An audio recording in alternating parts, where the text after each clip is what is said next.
চিকিৎসক সহ লোকবলের অভাব আর নানা সংকটে নাটোর সদর হাসপাতাল সহ উপজেলা স্বাস্থ্য কমপ্লেক্সগুলোতে সেবা পাচ্ছেন না রোগীরা।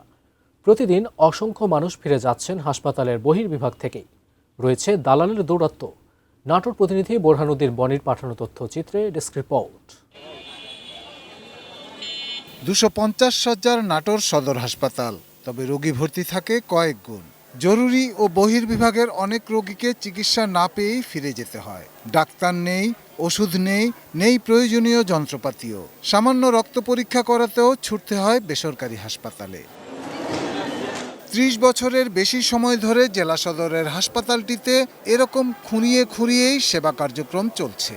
সামান্য জ্বরজারি বা পেটের অসুখেও রোগীকে রাজশাহী মেডিকেল কলেজ হাসপাতালে রেফার করে দেন ডাক্তাররা। আর জটিল অসুখে প্রাথমিক চিকিৎসাটুকুও মেলে না। একটু জটিল সমস্যা হলেই ডক্টররা এখান থেকে রেফার করে রাজশাহী পাঠিয়ে দেয় বা বলে যে উন্নত হসপিটালে নেওয়ার জন্য। 4টা পরীক্ষার ভিতরে শুধু একটা পরীক্ষা আছে সিবিসি, আর 3টা পরীক্ষাই নাই।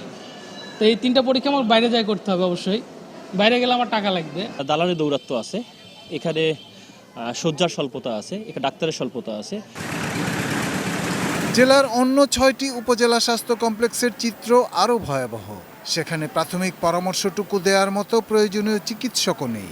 জরুরি রোগীগুলোকে একটু দেখে শুনে তারপরে রেফার করা যেতে পারে।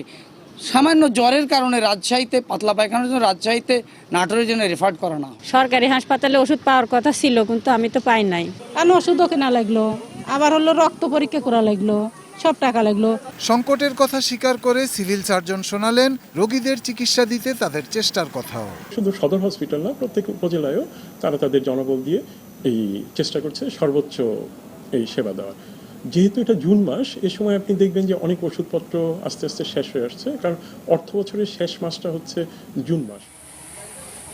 Shahidul Rana, desk report, ATN news.